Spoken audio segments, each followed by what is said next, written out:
إن الحمد لله نحمده ونستعينه ونستغفره ونؤمن به ونتوكل عليه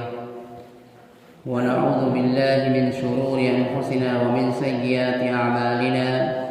من يهده الله فلا مضل له ومن يضلل فلا هادي له وأشهد أن لا إله إلا الله وحده لا شريك له وأشهد أن محمدا عبده ورسوله أما بعد فإن خير الحديث كتاب الله وخير الهدي هدي محمد صلى الله عليه وسلم وشر الأمور محدثاتها وكل محدثة بدعة وكل بدعة ضلالة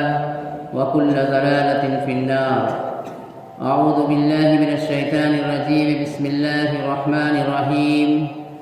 يا أيها الذين آمنوا اتقوا الله حق تقاته ولا تموتن إلا وأنتم مسلمون. يا أيها الناس اتقوا ربكم الذي خلقكم من نفس واحدة وخلق منها زوجها وبث منهما رجالا كثيرا ونساء واتقوا الله الذي تساءلون به والأرحام إن الله كان عليكم رقيبا. يا أيها الذين آمنوا اتقوا الله وقولوا قولا سديدا يصلح لكم أعمالكم ويغفر لكم ذنوبكم ومن يطع الله ورسوله فقد فاز فوزا عظيما. وقال الله تبارك وتعالى في موضع آخر. بسم الله الرحمن الرحيم. يوم تبيض وجوه وتسود وجوه فأما الذين اسودت وجوههم أكفرتم بعد إيمانكم فذوقوا العذاب بما كنتم تكفرون. وأما الذين ابيضت وجوههم ففي رحمة الله هم فيها خالدون. رب اشرح لي صدري ويسر لي أمري واحلل عقدة من لساني يفقهوا قولي. قالوا سبحانك لا علم لنا إلا ما علمتنا إنك أنت العليم الحكيم. معزز سامعین، حاضرین جمعہ، پردہ نشین، خواتین اسلام، خطبہ مسنونہ کے بعد میں نے آپ لوگوں کے سامنے سورہ آل عمران کی آیت نمبر 106 اور 107 کی تلاوت فرمائی ہے.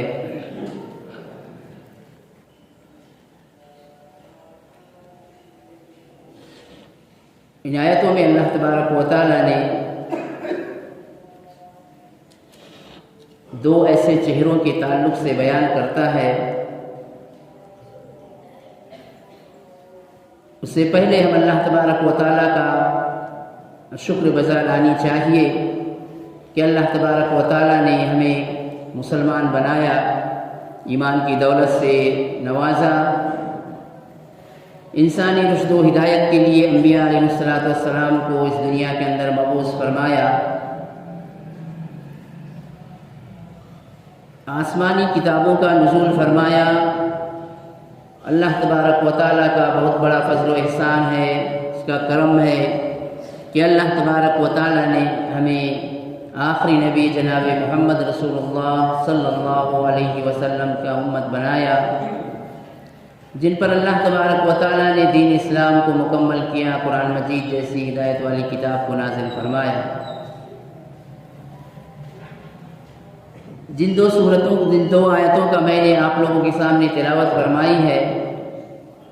یوم تبیض وجوہ وتسود وجوہ فاما الذین اسودت وجوہہم، یعنی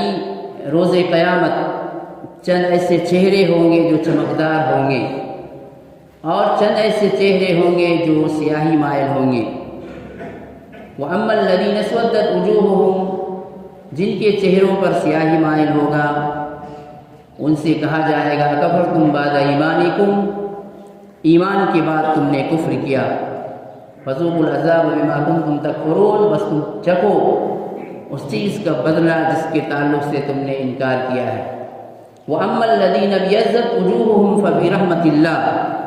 اور جو چہرے چمکدار ہوں گے وہ اللہ کی رحمت میں ہوں گے، ہم فیہا خالدون، اور وہ ہمیشہ ہمیشہ اس میں رہیں گے. ان دو آیتوں کے تعلق سے مفسرین کرام لکھتے ہیں کہ بہت سارے لوگ اس میں شامل ہیں. چمکدار چہروں سے مراد جو لوگ قرآن اور سنت کی اتباع کرتے ہیں، اللہ اس کے رسول کی پیروی کرتے ہیں، اللہ اس کے رسول کی اطاعت و فرما برداری کرتے ہیں، اور وہ چہرے جو سیاہی مائل ہوں گے ان کے تعلق سے بھی بہت سارے لوگ اس میں شامل ہیں، کفار و مشرکین ہیں، یہود و نصارہ بھی ہیں، اور اس کے ساتھ ساتھ مفسرین کرام اور ایک چیز کی طرف اشارہ کیا ہے، وہ ہے اہل بدعت بھی ہوں گے، جو لوگ بدعت کا کام کرتے ہیں یا بدعت پر عمل کرتے ہیں، دین میں نئی نئی کاموں کا ایجاد کرتے ہیں جس کا شریعت سے کوئی تعلق نہیں ہے، تو یہ لوگ بھی اس کے اندر شامل ہوں گے، جن کے چہرے سیاہی مائل ہوں گے، جو لوگ ناکام اور نامراد ہو جائیں گے، ان میں اہل بدعت بھی شامل ہے۔ لہٰذا میں آج کے اس خطبے میں آپ کے سامنے بدعت کے تعلق سے چند باتیں رکھنا چاہوں گا کہ بدعت کیا چیز ہے، بدعت کیسے انسان کی اعمال کو تباہ کر دیتی ہے، یہ بدعت کس کس طرح سے انجام میں آتا ہے، شیطان انسان کو گمراہ کیسے کرتا ہے۔ یہ چیزوں کے تعلق سے اس لیے بھی جاننا ضروری ہے کہ بدعت دراصل انسان کا غلط فہمی میں مبتلا ہونا، وہ سمجھتا ہے کہ میں صحیح کام کر رہا ہوں، میں نیکی کا کام کر رہا ہوں، اللہ کے قربت کا کام کر رہا ہوں، لیکن ہوتا اس کا الٹا ہے، اسی کو بدعت کہا جاتا ہے۔ لہٰذا میں کوشش کروں گا وقت پر مختصراً بدعت کے تعلق سے کہ کس طرح سے یہ انسان کے اعمال کو تباہ کرتا ہے یا کس طرح سے انسان بدعت میں پڑ جاتا ہے۔ سب سے پہلی چیز یہ جاننی چاہیے کہ اللہ تبارک و تعالیٰ نے انسان کو اس دنیا کے اندر کیوں پیدا کیا۔ ہم سب کے سب جانتے ہیں ہمارا مقصد حیات کیا ہے، زندگی کا مقصد کیا ہے۔ قرآن مجید کے اندر اللہ تبارک و تعالیٰ نے فرمایا وَمَا خَلَقْتُ الْجِنَّ وَالْإِنسَ إِلَّا لِيَعْبُدُونَ، میں نے جن اور انس کو میری اپنی عبادت کے لیے پیدا کیا۔ لہذا اس سے صاف ہو جاتا ہے کہ انسانی تخلیق کا مقصد، زندگی کا مقصد اللہ تبارک و تعالیٰ کی عبادت ہے، یہاں تک ہم سب جانتے ہیں۔ جب اللہ تبارک و تعالیٰ کے تخلیق کا مقصد ہی عبادت ہے تو اللہ تبارک و تعالیٰ نے اس عبادت کو کیسے کی جائے، عبادت کیسے کیا جائے گا، اس تعلق سے بھی اللہ تبارک و تعالیٰ نے رہنمائی فرمائی۔ چنانچہ ہر دور میں اللہ تبارک و تعالیٰ انبیاء علیہ السلام کو مبعوث فرمایا، آسمان سے وحی نازل ہوتا تھا، انبیاء علیہ السلام اس پر عمل کرتے تھے اور اس کے ساتھ ساتھ ان کے ماننے والے بھی عمل کرتے تھے۔ اللہ تبارک و تعالیٰ تمام طریقے کے جتنی بھی طریقے کی عبادتیں ہیں اس کو اللہ تبارک و تعالیٰ انبیاء علیہ السلام کے ذریعے امتیوں تک پہنچایا ہے۔ اور قرآن مجید کے اندر اللہ تبارک و تعالیٰ نے فرمایا وَمَا آتَاكُمُ الرَّسُولُ فَخُذُوهُ وَمَا نَهَاكُمْ عَنْهُ فَانْتَهُوا، یعنی رسول تمہیں جو دے وہ تم لے لو اور جس چیز سے تمہیں روکے اس سے رک جاؤ۔ یہ ہے عبادت کا، انسان کے دین سے تعلق کا سب سے یعنی بڑی چیز یہ ہے، اللہ نے جو حکم دیا ہے کہ جو چیز رسول دے وہی چیز کو لینا ہے، رسول جس طرح سے بتائے اسی طرح سے عمل کرنا ہے، جس سے روکے اس سے رک جانا ہے۔ اگر جو بتائے اس طرح سے عمل ہمارا نہیں ہو رہا تو وہ غلط ہوگا، اور جس چیز سے روک رہے ہیں اس سے ہم نہیں رک رہے ہیں تو یہ بھی غلط ہوگا۔ لہذا قرآن کا دو ٹوک فیصلہ ہے کہ رسول جو دے اسی کو لو اور جس چیز سے روکے اس سے تم رک جاؤ۔ اگر ایک آدمی اللہ کے رسول جو دے اگر اس میں کوئی اپنی طرف سے کمی زیادتی کرتا ہے تو وہ غلط کرے گا۔ لہذا یہ قرآن مجید کا فیصلہ ہے، اسی لیے ہمیں چاہیے قرآن مجید کے اندر پھر فرمایا اللہ تبارک و تعالیٰ نے قل ان کنتم تحبون اللہ فاتبعونی، اگر تم یہ چاہتے ہو کہ تم اللہ تبارک و تعالیٰ تم سے راضی ہو جائے، اللہ سے تم محبت کر تو فاتبعونی، تو تم میری اتباع کرو۔ اللہ کے رسول صلی اللہ علیہ وسلم کی اتباع کے لیے کہا گیا ہے کہ اللہ کے رسول کی اتباع ہی دراصل اللہ تبارک و تعالیٰ کی راضی کرنے کا راستہ ہے، ذریعہ ہے۔ تو ان تمام چیزوں سے پتہ چلا کہ ہمیں کس طرح سے یا دینی امور پہ کس طرح سے عمل کرنی چاہیے۔ اب آئیے دیکھتے ہیں شیطان کس طرح سے انسان کو بہکاتا ہے۔ شیطان انسان کو گمراہ کرنے کا بہت سارے اس کے الگ الگ راستے ہیں، لیکن اگر دیکھی جائے تو دو موٹی موٹی راستے ہیں جس سے انسان کو شیطان گمراہ کرتا ہے اور بہکاتا ہے۔ تو اس میں سے پہلا راستہ یہ ہے کہ انسان کو شیطان گمراہ کرتا ہے اس شکل میں کہ اس کو نفسانی خواہشات کا غلام بنا دیتا ہے۔ ایک انسان کو شیطان اس کے اپنی نفسانی خواہشات کا غلام بنا دیتا ہے، یعنی ایک انسان کو اتنا بہکاتا ہے کہ وہ اپنے نفسانی خواہشات کا غلام بن جائے، اس کے نفسانی خواہشات میں جو آئے اس پہ عمل کرے، اس کو شریعت اور قرآن و حدیث سے زیادہ مطلب نہیں رہتا ہے۔ یہ طرح ایک گمراہی کا ایک راستہ ہے، اور ایک گمراہی کا راستہ ہے شیطان جس کو اپناتا ہے اور انسان کو گمراہ کرتا ہے، وہ دینی معاملات کے تعلق سے گمراہ کرتا ہے۔ اور جب شیطان کو اللہ تبارک و تعالیٰ اپنی دربار سے ہٹا رہا تھا تو اس وقت شیطان نے اس بات کا وعدہ کیا کہ لَأَقْعُدَنَّ لَهُمْ صِرَاطَكَ الْمُسْتَقِيمَ، کہ تو نے مجھے اپنے دربار سے ہٹا دیا، اب میں تیرے دین یعنی تیرے صراط مستقیم پر بیٹھ کر لوگوں کو گمراہ کروں گا، یعنی دینی امور میں تمہیں اس طرح سے گمراہ کروں گا صحیح راستے پہ بیٹھ کر۔ اور یہ گمراہی بڑا ہی خطرناک گمراہی ہے۔ اس گمراہی نفسانی خواہشات سے زیادہ بڑا گمراہی یہ ہے کہ دینی امور میں کسی کو گمراہ کر دیا جائے۔ تو یہ شیطان کا دو حربہ ہے جس کو وہ استعمال کرتا ہے۔ اللہ کے رسول صلی اللہ علیہ وسلم نے فرمایا کہ انبیاء علیہ السلام مبعوث ہوئے، ان کے ماننے والے ہوئے، اللہ تبارک و تعالیٰ کے احکامات پر عمل کرتے تھے، ان کے ماننے والے بھی عمل کرتے تھے، لیکن جب اس دنیا سے ان کی رخصت ہوتی تھی آہستہ آہستہ شیطان ان کو طرح طرح کے گمراہی میں لے جاتا تھا۔ اسی لیے اللہ کے رسول نے اس بات پر نشاندہی فرمائی اور بہت ساری پیشن گوئیاں فرمائی ہے کہ قرب قیامت یا اگلے زمانے میں اس طرح سے ہونے والا ہے۔ اس میں سے ایک بات یہ بھی اشارہ فرمایا تھا کہ دین کے اندر نئی نئی چیزوں کو ایجاد کر دیا جائے گا، دین کے اندر نئی نئی چیزوں کا ایجاد کر دیا جائے گا، لیکن تم کبھی بھی کتاب اللہ سنت رسول سے ہٹنا نہیں اور اس کو تم پوری مضبوطی سے تھامے رہنا، یعنی اس بدعت کی طرف اللہ کے رسول کا اشارہ تھا۔ چنانچہ آج دیکھیے آپ کتنا بدعت کا ماحول عام ہوتا جا رہا ہے اور دین کے اندر کتنی نئی نئی چیزوں کو ایجاد کیا جا رہا ہے اور لوگ اس پہ عمل بھی کر رہے ہیں۔ لہٰذا ایک شیطان یعنی بدعت سے زیادہ خوش ہوتا ہے۔ سلف صالحین کا ایک قول ہے البدعۃ احب الی الشیطان من المعصیہ، یعنی بدعت شیطان کو زیادہ پسندیدہ عمل ہے گناہ سے۔ ایک شیطان کو بدعت زیادہ پسندیدہ عمل ہے کس سے؟ گناہ سے۔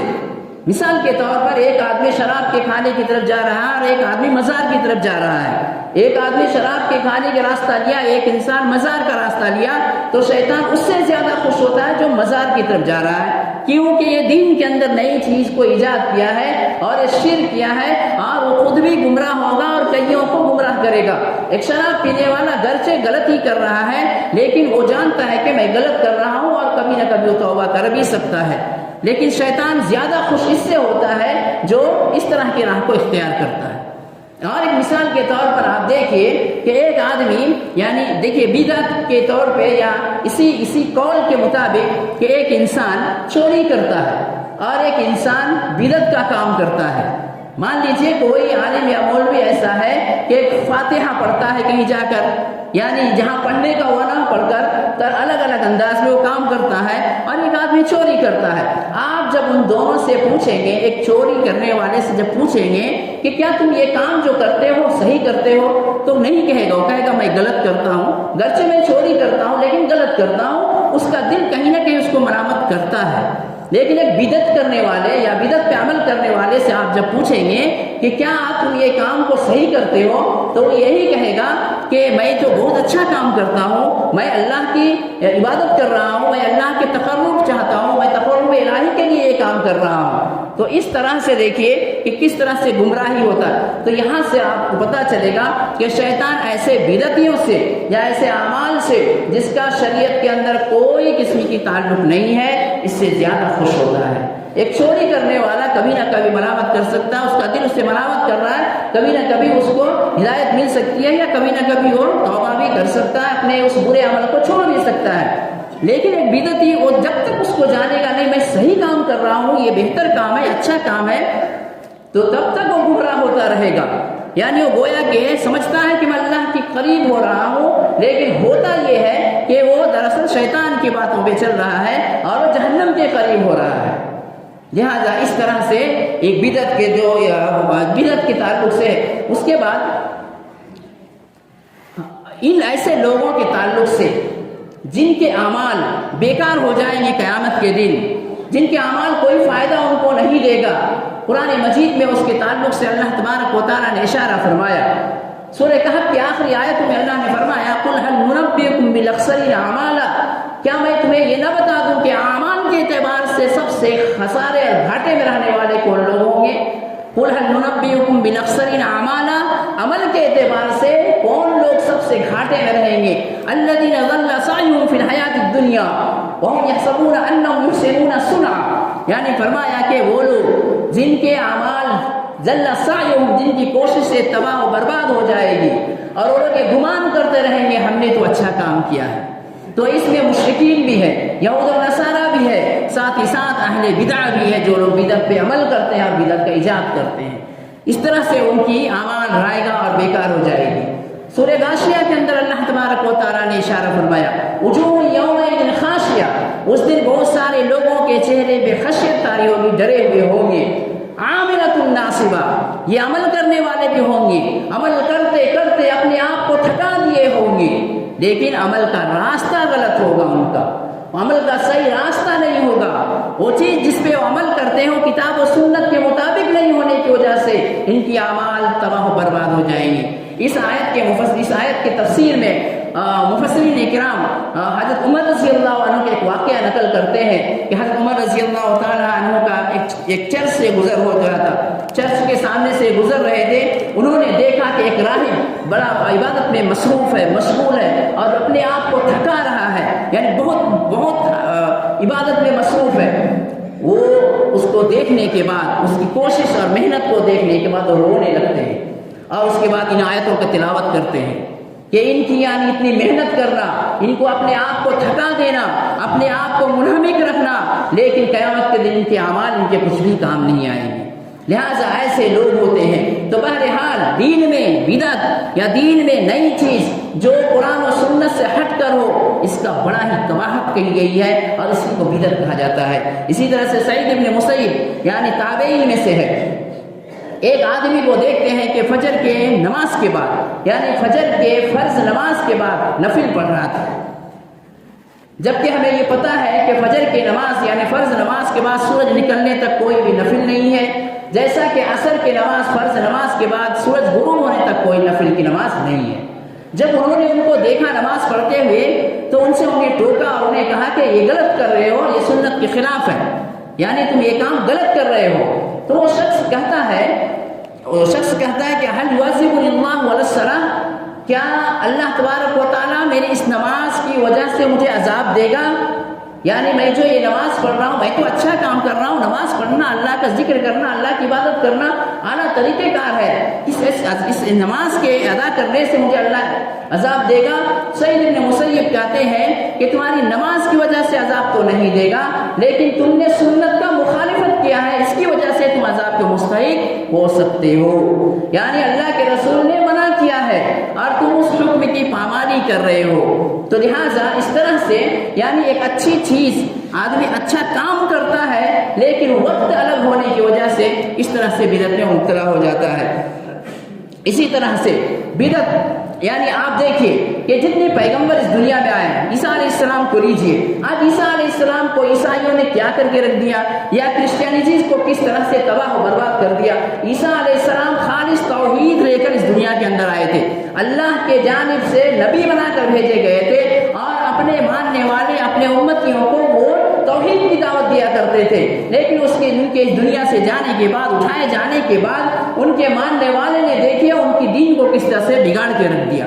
تو یہ ساری چیزیں بدعت و خرافات کے اندر شامل ہوتی ہے۔ اسی طرح سے لیکن اللہ تبارک و تعالیٰ کا ایک بہت بڑا فضل و کرم ہم پہ یہ ہے کہ اللہ تبارک و تعالیٰ اس امت محمدیہ پر اللہ نے اپنا خاص رحمت یہ بات کی ہے کہ اللہ تبارک و تعالیٰ کی وہ فرمایا کہ تمام طرح کے جتنے بھی بدعات اس دنیا میں ایجاد ہو، جتنی بھی نئی چیزیں ایجاد ہو، اللہ تبارک و تعالیٰ ہر دور میں ایسے لوگوں کو پیدا کرتا رہے گا جو حق بات کہتے رہیں گے اور بدعات کو مٹانے کے لیے وہ اپنی پوری کوشش کریں گے۔ لہٰذا جتنے بھی بدعت ایجاد ہو جائے، اللہ تبارک و تعالیٰ کے خالص ایسے بندے ہیں، ایسے اللہ تعالیٰ نے ایسے لوگوں کو جنم دیتا رہے گا جو بدعت کے خلاف انگلی اٹھاتے رہیں گے اور اشارہ کرتے رہیں گے اور بتاتے رہیں گے کہ غلط کیا ہے اور صحیح کیا ہے۔ لہٰذا بدعت کی کئی قسمیں ہیں، میں ان قسموں کو بتا کر ختم کر دوں گا انشاءاللہ۔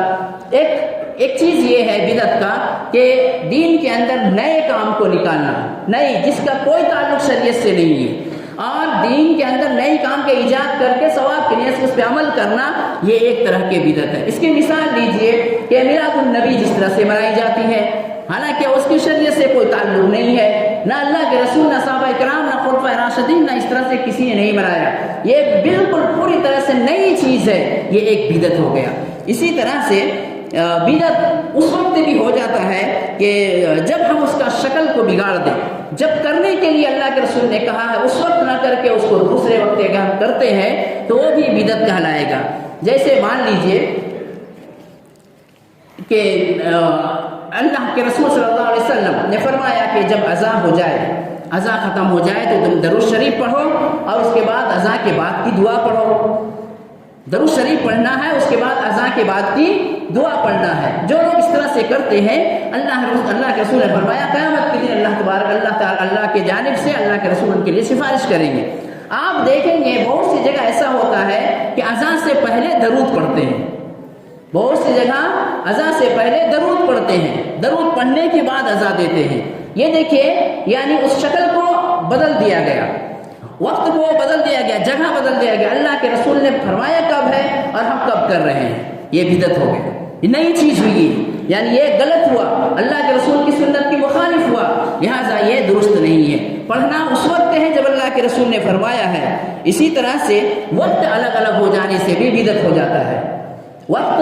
الگ الگ ہونے سے، اسی طرح سے جگہ الگ الگ ہونے سے بھی۔ مان لیجئے کہ سورہ فاتحہ کو اللہ کے رسول نے فرمایا کہ نماز میں سورہ فاتحہ پڑھی جائے، بغیر سورہ فاتحہ کی نماز نہیں ہوتی ہے۔ اب بہت سارے دیکھیں گے آپ چند ایسے مسلک والے ہیں کہ ہر کھانے پہ سورہ فاتحہ پڑھ کے فاتحہ کر کے کھانا کھاتے ہیں، وہ پڑھنا نماز میں ہے لیکن پڑھ کے ہی اور رہے ہیں، بدعت ہو گئے۔ دیکھیے اس طرح سے جو اعمال ہمارے اندر آ جاتا ہے، ان چیزوں سے ہمیں بچنا چاہیے۔ ذکر کے تعلق سے آتا ہے، ذکر کرنا، اللہ کو یاد کرنا، یہ بہت نیکی کی بات ہے اور بہت اچھی چیز ہے، لیکن انفراد ذکر کا ہی دراصل ثبوت ملتا ہے۔ ایک مرتبہ عبداللہ ابن مسعود رضی اللہ تعالیٰ عنہ کوفہ کی ایک مسجد میں جاتے ہیں، دیکھتے ہیں کہ جگہ جگہ حلقہ لگا ہوا ہے، یعنی لوگ جماعت کی شکل میں بیٹھے ہوئے ہیں، ہر ایک جماعت میں ایک لیڈر ہے اور وہ جس طرح سے ان کو کہتا ہے کرنے کے لیے اسی طرح سے کرتے ہیں۔ چنانچہ ایک گروہ کو دیکھتے ہیں، ایک حلقہ کو دیکھتے ہیں، اس کا لیڈر کہتا ہے سبح اللہ حمیتن، یعنی اللہ تبارک و تعالیٰ کی تسبیح بیان کرو، سبحان اللہ کہو 100 مرتبہ۔ اب پوری وہ گروہ کیا کرتے ہیں، سبحان اللہ کا ورد لگاتے ہیں 100 مرتبہ۔ پھر دوسری گروہ کو دیکھتے ہیں کہ وہاں پہ کوئی کہتا ہے حمد اللہ میتن، یعنی اللہ تبارک و تعالیٰ کلمہ پڑھو یا لا الہ پڑھو یا اللہ تعالیٰ کی اس طرح سے ذکر کرو۔ اب وہ گروہ کرتی ہے، عبداللہ ابن مسعود رضی اللہ تعالیٰ عنہ غصے میں آ جاتے ہیں اور ان کو کہتے ہیں، پھٹکارتے ہیں، ڈانٹتے ہیں کہ ابھی اللہ کے رسول صلی اللہ علیہ وسلم کے اس دنیا سے جائے ہوئے کچھ دن ہوئے ہیں، ابھی آپ کے کفن میلے بھی نہیں ہوئے ہیں اور تم لوگ دین کے اندر نئی نئی کاموں کا ایجاد کر دیے ہو۔ تو یہ ہے بدعت۔ دیکھیے، یعنی بدعت کا مطلب یہ ہو گیا، آپ سمجھ میں آ گیا ہوگا کہ بدعت دین کے اندر ایک ایسی ناسور چیز ہے۔ آج امت کا ایک بڑا طبقہ اس بدعت میں پھنسا ہوا ہے اور نئی نئی چیزوں کو ایجاد کرتا ہے اور لوگوں کو اسی کی طرف وہ کھینچتا ہے، عمل کرواتا ہے، اور آدمی اس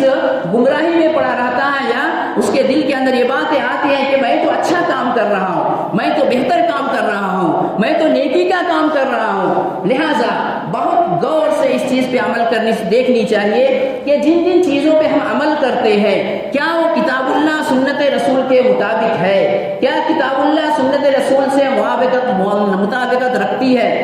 اگر ہے تو پھر اس پہ عمل کرنی چاہیے، ورنہ ایسی چیزیں جس کا کتاب اللہ سنت رسول سے کوئی تعلق نہیں ہے، اللہ کے رسول نے جس کو کبھی نہیں بتایا، اللہ کے رسول نے جس کو کبھی نہیں کیا اور نہ صحابہ کرام کو کرنے کا حکم دیا، اگر ایسے ثبوت نہیں ملتے ہیں تو ہمیں بچنا چاہیے۔ اسی لیے ہمیں چاہیے کہ بدعت سے ہمیں بچنا ہے اور ہمارا عمل تھوڑا ہی صحیح لیکن کتاب اللہ سنت رسول کے مطابق ہو۔ بہت زیادہ عمل کر کے اگر وہ بدعت ہے اور خرافات ہے اور غلط ہے تو یہ اعمال سب قیامت کے دن ضائع ہو جائیں گے۔ تو آپ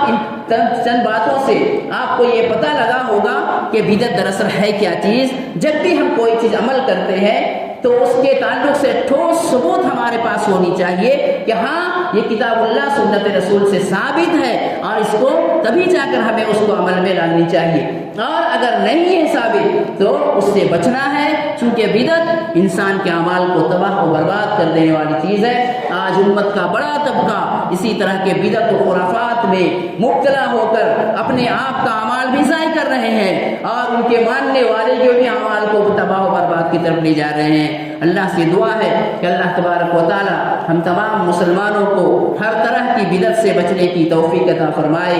ہر طرح کی بدعت سے بچنے کی توفیق عطا فرمائے،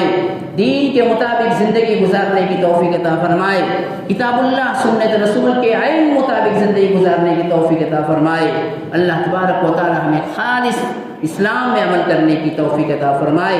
آمین وآخر دعوانا الحمدللہ رب العالمین۔ بارک اللہ لنا ولکم فی القرآن المجید ونفعنا وإياكم بالآیات والذکر الحکیم، انہ تعالی جواد کریم ملک بر رؤوف رحیم ورب حلیم۔